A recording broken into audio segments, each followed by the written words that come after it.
طلباء، ہمارا جو سلسلہ گرامر تھا تقریباً ہم اس کے اختتامی مراحل کے اندر داخل ہو چکے ہیں۔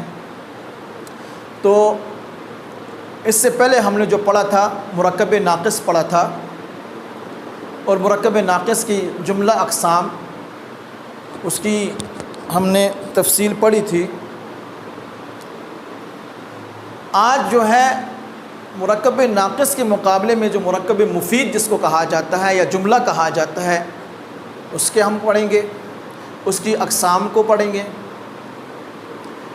تو مرکب مفید یا جملہ جسے کہا جاتا ہے اس کی دو قسمیں ہیں، جملہ خبریہ، جملہ انشائیہ۔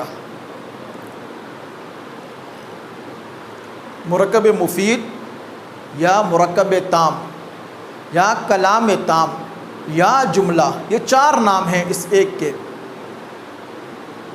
تو جو مرکب مفید ہے یا جو جملہ ہے اس کی دو قسمیں ہیں، جملہ خبریہ یا جملہ انشائیہ۔ کوئی آپ سے پوچھ دیتا ہے بھائی جملے کی کتنی قسمیں ہیں، تو آپ نے بتا دینا کہ جملے کی بنیادی طور پر جو پہلی قسم آتی ہے وہ دو ہے، جملہ خبریہ، جملہ انشائیہ۔ پھر جملہ خبریہ کی آگے دو قسمیں، جملہ انشائیہ مکمل ہو چکا یہاں پر۔ جملہ خبریہ کی دو قسمیں ہیں، جملہ اسمیہ اور جملہ فعلیہ، جملہ اسمیہ اور جملہ فعلیہ۔ تو اس چیز کو سمجھنے سے پہلے، یہ جملے کی قسمیں سمجھنے سے پہلے ہمیں ایک چیز اور سمجھنے کی ضرورت ہے، وہ ہے مسند اور مسند الیہ۔ اس چیز کو ہمیں سمجھنے کی ضرورت ہوگی۔ بات اصل میں یہ ہے کہ پہلے تو اس کا تلفظ ہم سیکھیں کیسے پڑھیں گے۔ یہ لفظ ہے مسند اور یہ ہے مسند الیہ۔ اکثر جو نہ وہ ہمارے ہاں یہ ہوتا ہے کہ اس لفظ کا تلفظ ہی غلط کیا جاتا ہے۔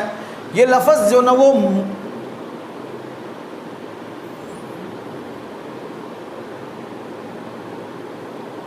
مسند ہے، مسمیم کے اوپر پیش آئے گی مسند، اور نیچے والا ہے مسند الیہ۔ ہم اس کو جو پڑھتے ہیں وہ مسند، کوئی اس کو مسند پڑھتا ہے، کوئی اور کچھ اس کی تلفظ کرتا ہے، تو مسند نہیں پڑھنا۔ مسند پڑھیں گے تو اس کا معنی بالکل غلط ہو جائے گا۔ مسند کا معنی ہوتا ہے بیٹھنے کی جگہ۔ جیسے اونچی جگہ پر کوئی بنی ہو تو اس کو کہا جاتا ہے کہ مسند نشین، مسند پر بیٹھا ہوا آدمی، مسند پر بیٹھنے والا۔ تو مسند کہتے ہیں بیٹھنے کی جگہ کو۔ یہ لفظ ہے مسند، مسند نہیں ہے، مسند ہے۔ تو یہ گرامر کے اندر جو آئے گا مسند ہے، اور دوسرا مسند الیہ ہے۔ اس بات کو ہمیں پہلے سمجھنا ہے۔ یہ تو تھا اس کا درست لفظ کہ یہ مسند ہے۔ دوسری بات یہ سمجھیں کہ یہ مسند اور مسند الیہ کسے کہا جاتا ہے۔ مسند اور مسند الیہ جملے کے اندر دو اجزاء بڑے ہوتے ہیں، چاہے وہ جملہ اسمیہ ہو یا جملہ فعلیہ ہو یا جملہ خبریہ ہو۔ تو جملے کے اندر دو بڑے جو اجزاء ہوتے ہیں، ان دونوں بڑے اجزاء کا جو نام ہے وہ ایک کا نام مسند ہے، دوسرے کا مسند الیہ ہے۔ مسند الیہ اس کو کہا جاتا ہے کہ جس کے بارے میں کوئی خبر دی جا رہی ہو۔ کوئی آدمی کسی کے بارے میں جو بتائے گا، کسی شخص کے بارے میں یا کسی چیز کے بارے میں یا کسی جگہ کے بارے میں جب خبر دے گا، تو وہ جو جس کے بارے میں خبر دی جا رہی ہے اس کو ہم کہیں گے مسند الیہ۔ اور جو خبر ہمیں مل رہی ہے، جو بتایا جا رہا ہے، اس پر جو حکم لگایا جا رہا ہے، تو یہ حکم لگانا، یہ بتایا جانا، اس کے بارے میں خبر جو مل رہی ہے اس خبر کو مسند کہتے ہیں۔ جیسے دیکھیں ایک جملہ ہے، علی ذہین ہے، علی ذہین ہے۔ اب یہاں پر ہم نے جو خبر دی ہے وہ علی کے بارے میں دی ہے، علی کے بارے میں ہمیں خبر ملی ہے۔ کیا خبر ملی ہے؟ کہ علی ذہین ہے، علی پر حکم لگا ہے کہ ذہانت کا۔ تو یہ ذہین اور علی یہ دو بڑے اجزاء ہیں اس جملے کے۔ تیسرا جز یہ ہے، تو علی ذہین ہے، یہ 3 الفاظ آئے ہیں اس جملے کے اندر، اور اس جملے میں سے جو 2 بڑے اجزاء ہیں، ایک علی ہے ایک ذہین ہے، اور ہے جو لفظ جنا یہ فعل ناقص ہے۔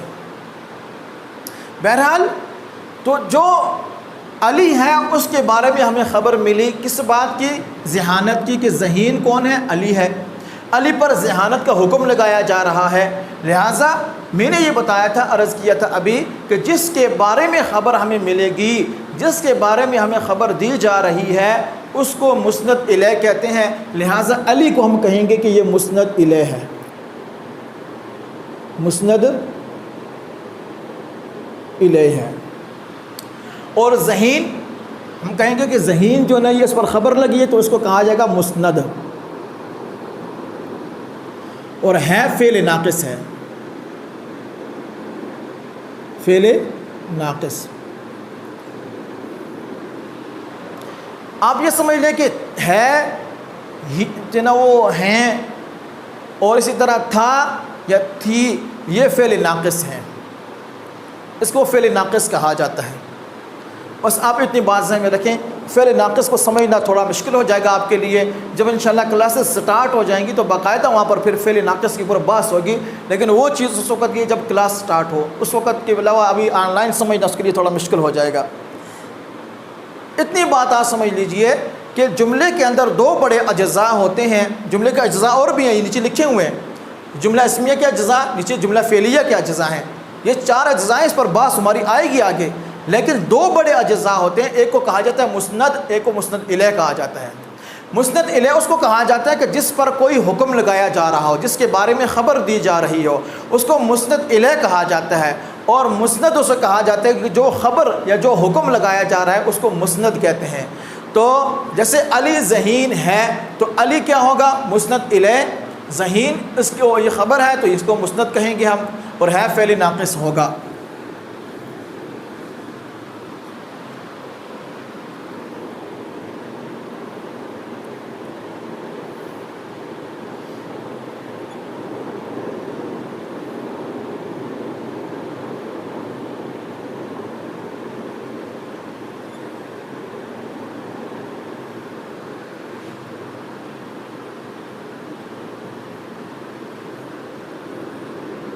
حامد بہت کنجوس ہے، اب حامد کے اوپر حکم لگایا گیا ہے کنجوسی کا، لہذا حامد جو ہوگا وہ مسند الیہ ہوگا، کنجوس جو ہوگا یہ اس کو ہم کہیں گے مسند، اور بہت جو ہوگا یہ متعلق ہوگا اس کو کہا جاتا ہے متعلق، یہ بھی اب آئے گی تفصیل آگے پوری۔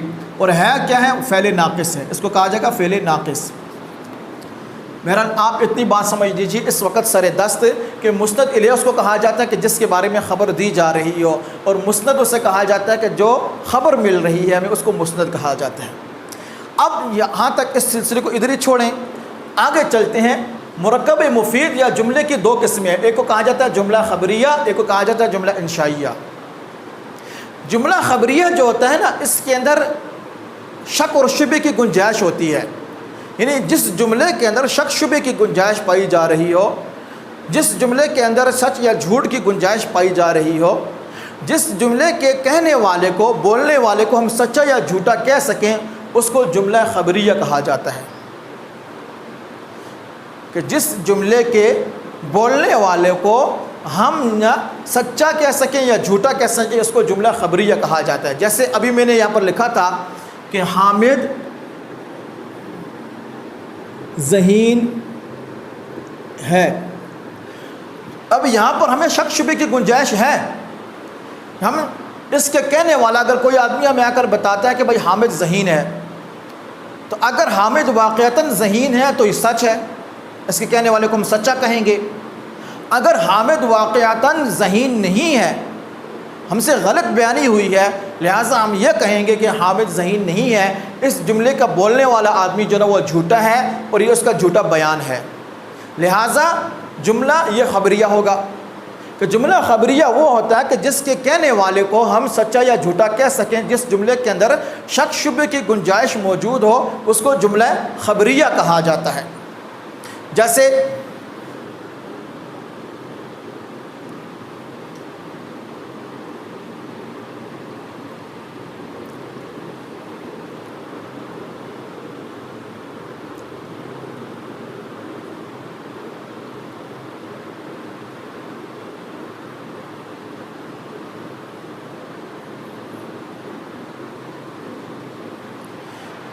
حاکم نے سکول کا کام کیا ہے، اب حاکم نے واقعتاً سکول کا کام کیا ہے تو اس کے کہنے والے کو ہم سچا کہیں گے، اگر نہیں کیا اس نے ہم سے جھوٹ بولا ہے تو اس کو ہم جھوٹا کہیں گے، تو لہٰذا یہ جملہ خبریہ ہے۔ تو جملہ خبریہ کی تعریف بہت ہی آسان ہے کہ وہ جملہ جس کے کہنے والے کو ہم سچا یا جھوٹا کہہ سکیں اس کو جملہ خبریہ کہا جاتا ہے، اور جملہ انشائیہ وہ ہوتا ہے کہ جس کے کہنے والے کو ہم سچا یا جھوٹا نہ کہہ سکیں، اس کے اندر شک شبے کی گنجائش نہیں ہوتی ہے۔ اس جملے کی جو ساخت اور بناوٹ ہوتی ہی ایسی ہے کہ اس کے اندر آپ کو شک شبہ کرنے کی گنجائش ملتی ہی نہیں ہے۔ یعنی مرکب ناقص کے اندر آنے والے جتنی بھی جو اقسام تھی نا، کہ جس جملے کے اندر استفہام پایا جاتا ہو، جس جملے کے اندر جو نہ وہ فجائیہ کی قسمیں پائی جاتی ہوں، یعنی ندا پائی جاتی ہو اس کے اندر، ٹھیک ہے، اس کے اندر تعجب پایا جاتا ہو، تو اس جملے کو، یہ جملہ انشائیہ کے اندر داخل ہیں ساری کی ساری چیزیں۔ تو جملہ انشائیہ وہ ہوگا کہ جس کے کہنے والے کو ہم سچا یا جھوٹا نہ کہہ سکیں، جیسے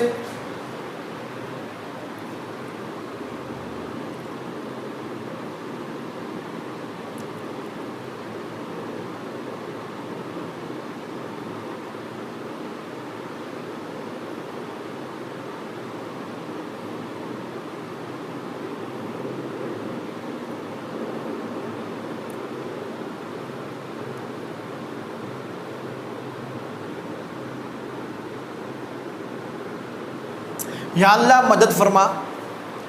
اب یا اللہ ہماری مدد فرما، یہ جملہ ایسا ہے کہ اس سے کہنے والے کو ہم نہ سچا کہہ سکتے نہ جھوٹا کہہ سکتے ہیں، کیونکہ اللہ تعالیٰ کی مدد ہمارے سامنے تو نہیں، ہمیں نظر تو نہیں آ رہی، اس لیے اس کو ہم کہیں گے کہ یہ جملہ انشائیہ ہے، ٹھیک ہے۔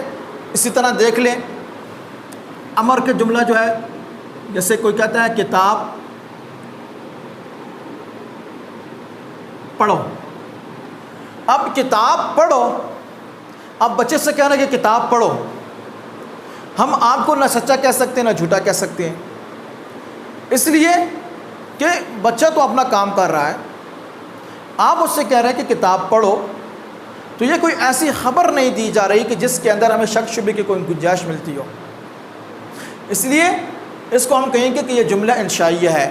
تو یہ فجائیہ کی جتنی قسمیں ہوتی ہیں، امر ہوتا ہے یا نہیں ہے، امر نہیں، یا جملے کی جو نہ وہ دوسری کیا نام ہے فجائیہ کی جو قسمیں ہیں، یہ ساری کی ساری جو نہ وہ جملہ انشائیہ کے اندر داخل ہیں، کہ جس جملے کے اندر تعجب ہوگا، جس جملے کے اندر جو نہ وہ یہ امر ہوگا، جس جملے کے اندر ندا ہوگی، وہ جملہ انشائیہ کے اندر داخل ہے۔ بہرحال جملہ خبریہ وہ ہوتا ہے کہ جس کے کہنے والے کو سچا یا جھوٹا کہا جا سکے، جملہ انشائیہ وہ ہوتا ہے کہ جس کے کہنے والے کو سچا یا جھوٹا نہ کہا جا سکے۔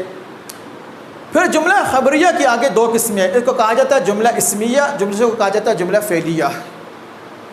ایک کو کہا جاتا ہے جملہ اسمیہ، دوسرے کو کہا جاتا ہے جملہ فعلیہ۔ پہلے ہم سمجھتے ہیں جملہ اسمیہ۔ جملہ اسمیہ وہ جملہ ہوتا ہے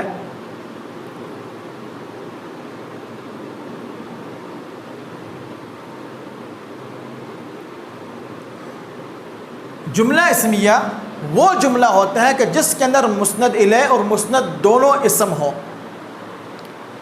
جس کے اندر مسند الیہ اور مسند دونوں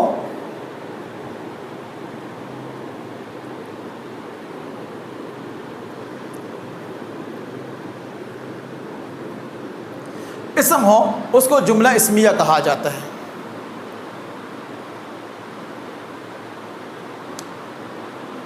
پھر جملہ اسمیہ کے جو بڑے اجزاء ہیں، وہ موٹے موٹے اجزاء، بڑے تو یہ چار ہوتے ہیں، چار اجزاء ہیں، یہ دو اجزاء ہیں، مسند الیہ اور مسند، یہ دو بڑے اجزاء ہیں۔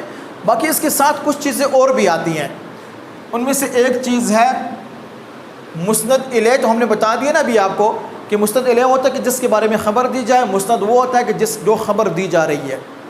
تو جملہ اسمیہ کے اندر جو مسند الیہ ہوتا ہے نا، اس کو مبتدا کہا جاتا ہے۔ جملہ اسمیہ کے اندر جو مسند الیہ ہوتا ہے اس کو مبتدا کہا جاتا ہے۔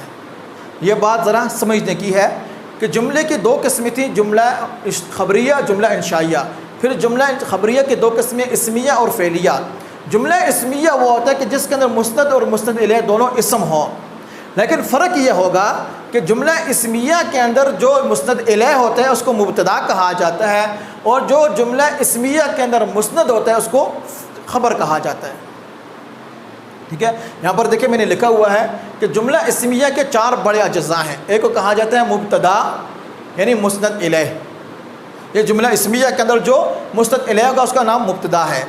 دوسرا ہے متعلق خبر، تیسرا ہے خبر یعنی جسے مسند کہتے ہیں، جو مسند ہے اس کو جملہ اسمیہ کے اندر ہم خبر کا نام دیں گے، اور جو فعل ناقص ہے آخری اس کے اندر چوتھا جز جو ہوتا ہے جملہ اسمیہ کے اندر۔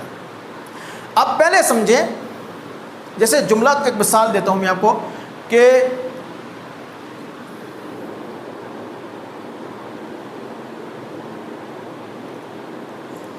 اسلام آباد بہت خوبصورت ہے، اسلام آباد بہت خوبصورت ہے۔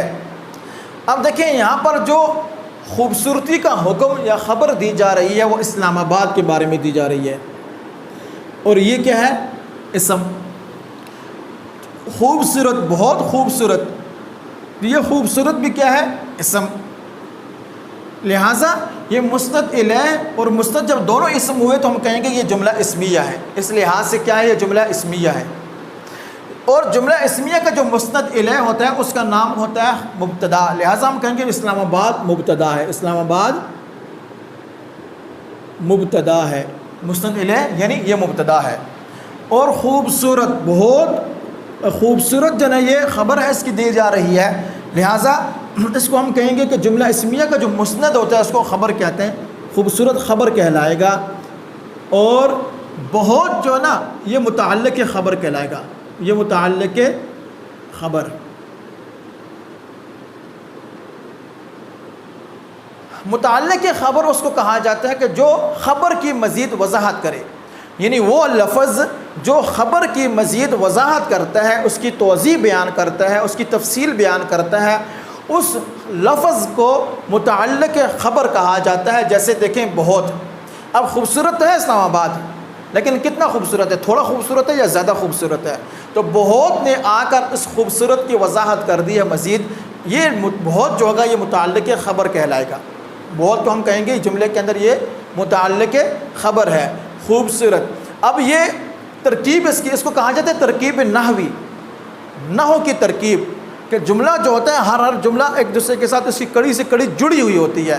اب ہم یہ کہیں گے کہ اسلام آباد جو ہے یہ مبتدا ہے، بہت متعلق خبر ہے، اور ہے فعل ناقص ہو گیا، یہ مبتدا اور خبر یہ مل کر پورا جملہ اسمیہ ہو گیا، یہ جملہ اسمیہ کہلائے گا۔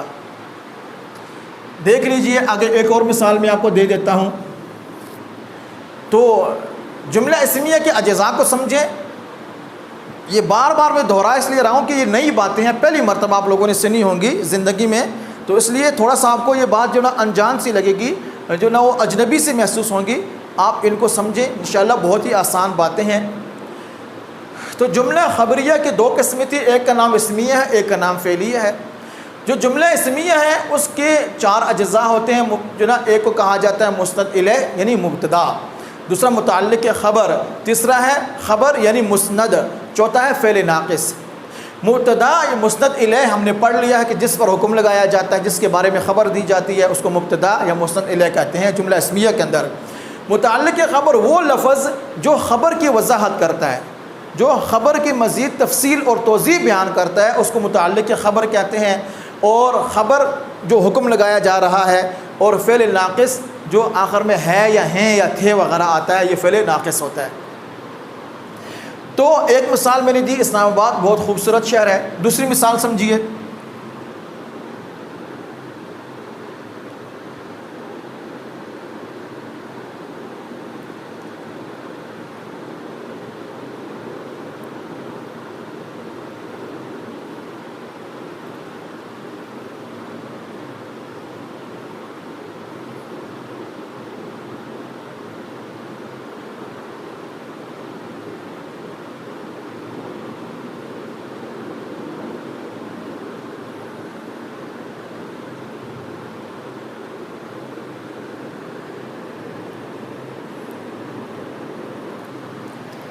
علی بڑا نیک ہے، علی بڑا نیک ہے۔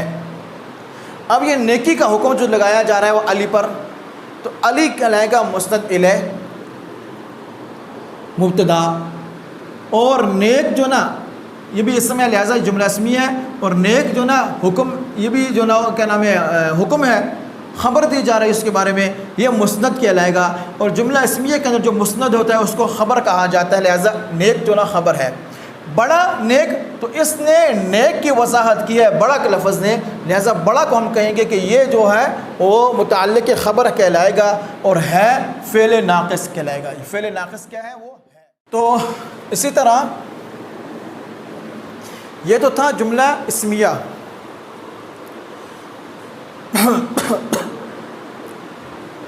جملہ خبریہ کی جو دوسری قسم تھی اس کا نام تھا جملہ فعلیہ۔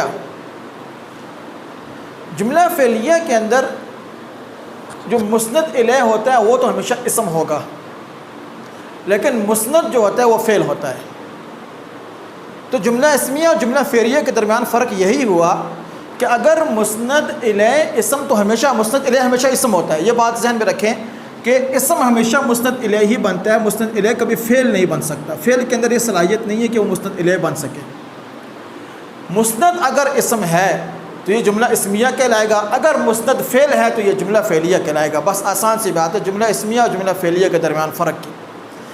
اور جتنا ناموں کا فرق ہے، جملہ اسمیہ کا جو مسند الیہ ہے اس کا نام مبتدا ہوتا ہے اور اس کے مسند کو خبر کہتے ہیں، اور جملہ فعلیہ کا جو مسند الیہ ہوتا ہے اس کو فاعل کہتے ہیں، اور جملہ فعلیہ کے جو مسند ہے اس کو فعل کہتے ہیں، اس کو فعل کہتے ہیں۔ بس یہ ناموں کا فرق ہے۔ اور جملہ اسمیہ اور جملہ فعلیہ کے درمیان جو فرق ہے، ایک تو مسند اور مسند الیہ کے اعتبار سے ہے۔ مسند الیہ فعل ہے تو جملہ فعلیہ، اگر مسند الیہ اسم ہے تو جملہ اسمیہ۔ ایک فرق یہ ہوا۔ دوسرا فرق جو نا وہ ناموں کا ہے کہ مسند الیہ جملہ اسمیہ والے کو مبتدا کہتے ہیں اور فعلیہ والے کو فاعل کہا جاتا ہے۔ اگلی بات یہ سمجھیے کہ جملہ فعلیہ جو ہوتا ہے، جملہ فعلیہ کا جو مثال میں لکھتا ہوں، مثلا دیکھیں اکرم سویا، یا اکرم جاگا، یا اکرم چلا، یا اکرم بھاگا، تو اس کے اندر جو حکم لگایا جا رہا ہے سونے کا، سونے کے بارے میں جو خبر دی جا رہی ہے وہ اکرم کے بارے میں ہے، لہٰذا اکرم مسند الیہ کہلائے گا، اور اس کو ہم کہیں گے کہ یہ فاعل ہے۔ سمپل زبان کے اندر اس کو فاعل کہہ دیتے ہیں، ویسے یہ ہے مسند الیہ ہوتا ہے، اور علم النحو کے اعتبار سے اس کو مسند الیہ کہتے ہیں، فاعل مسند الیہ۔ اور سویا یہ کہلائے گا فعل، یہ مسند الیہ ہے، یہ مسند ہے اور یہ مسند الیہ ہے، اور اس کا نام جملہ فعلیہ کے اندر مسند الیہ کو فاعل کہا جاتا ہے اور فعل کو جو نا وہ مسند کہا جاتا ہے۔ اگر یہ تو فعل لازم کی مثال تھی، فعل لازم ہم نے پڑھ لیا نا کہ وہ فعل جس کو فاعل مفعول کی ضرورت نہ ہو اس کو فعل لازم کہا جاتا ہے، جس کو مفعول کی ضرورت ہوتی ہے اس کو فعل متعدی کہا جاتا ہے۔ اگر فعل متعدی ہے تو جملہ فعلیہ کے اندر ایک چیز کا مزید اضافہ ہو جاتا ہے، وہ ہے مفعول۔ جیسے پولیس نے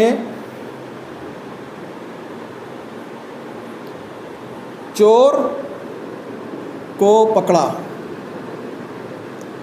اب یہاں پر خبر دی جا رہی ہے پولیس کے بارے میں کہ پولیس نے پکڑا ہے، کس کو پکڑا ہے؟ چور کو، تو لہٰذا پولیس جو ہوگا اس کو کہا جائے گا مسند الیہ، چونکہ جملہ فعلیہ ہے لہٰذا یہ فاعل کہلائے گا، اور چور جو ہے نا یہ مفعول کہلائے گا کہ کام کا اثر جس پر ظاہر اس کو مفعول کہا جاتا ہے، اور پکڑا یہ فعل ہے، اس کو ہم فعل کہیں گے، یہ مسند فعل، مسند بھی کہلاتا ہے، اس کو فعل بھی کہتے ہیں۔ مسند اس اعتبار سے کہ یہ خبر ہے پولیس کی بارے میں حکم لگایا جا رہا ہے۔ اور ایک چیز اور ہوتی ہے جملہ فعلیہ کے اندر متعلق فعل، جیسے متعلق خبر ہوتی ہے جملہ اسمیہ کے اندر، متعلق فعل جیسے متعلق خبر اس کو کہا جاتا ہے کہ جو خبر کی مزید وضاحت کرے۔ اسی طرح اگر جو جملے کا وہ حصہ، وہ لفظ جو فعل کی وضاحت کرتا ہے، فعل کی تفصیل بیان کرتا ہے، فعل کے اندر مزید اس کی وضاحت بیان کرے، اس لفظ کو متعلق فعل کہا جاتا ہے۔ جیسے دیکھیں یہی جملہ جو تھا، پولیس نے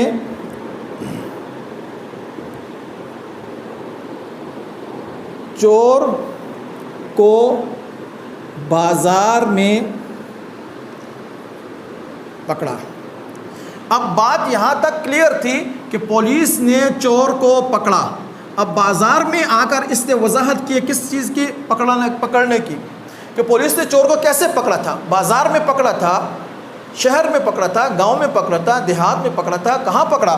بازار میں پکڑا۔ تو اس نے فعل کی وضاحت بیان کی ہے، لہٰذا یہ متعلق فعل کرے۔ بازار میں متعلق فعل، پکڑا جو نا وہ فعل کہلائے گا، بازار میں متعلق فعل، اور چور جو نا یہ مفعول کہلائے گا، پولیس جو نا وہ فاعل کہلائے گا۔ تو یہاں تک یہ موٹی موٹی باتیں انشاءاللہ آپ اپنے ذہن میں بٹھا لیں۔ باقی اس کے اندر تھوڑی تفصیل اور بھی ہے کہ بھئی نے کیا چیز ہے، کو کیا چیز ہے، بازار میں یہ پورا کون سا مرکب ہے، یہ چیزیں پھر آگے ہم آہستہ آہستہ ساتھ ساتھ پڑھتے رہیں گے انشاءاللہ۔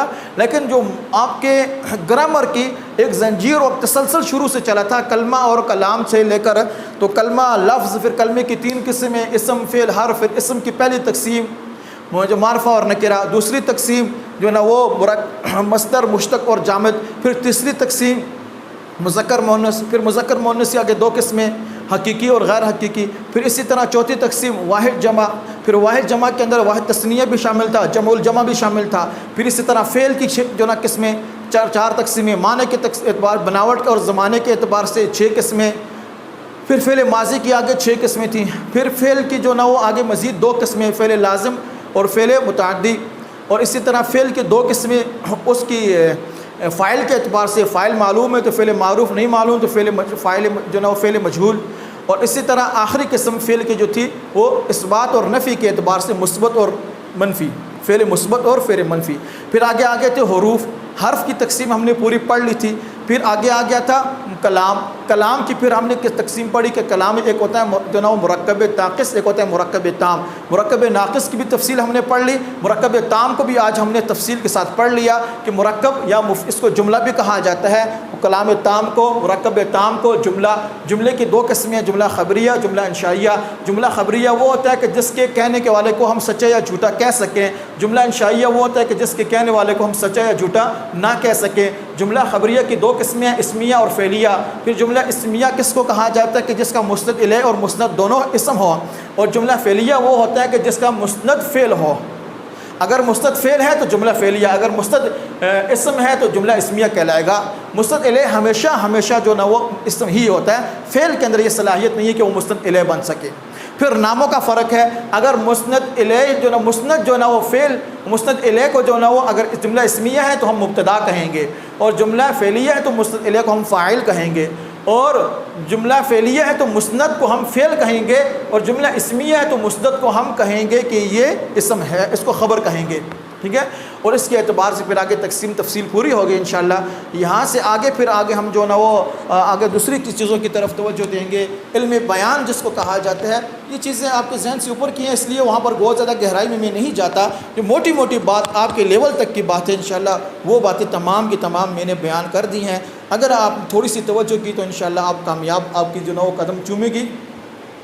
اس کے بعد آگے مرکب جو نا وہ روزمرہ ہے، ضرب الامثال ہیں، محاورات ہیں، پھر آگے اور بھی جو نا وہ سابقہ اور لاحقہ ہے، یہ چیزیں انشاءاللہ اس کی طرف توجہ کریں گے۔ مضامین وغیرہ بھی کچھ ہم دیں گے، پڑھیں گے اس کو۔ تو تب تک کے لیے اجازت دیجیے، اللہ حافظ۔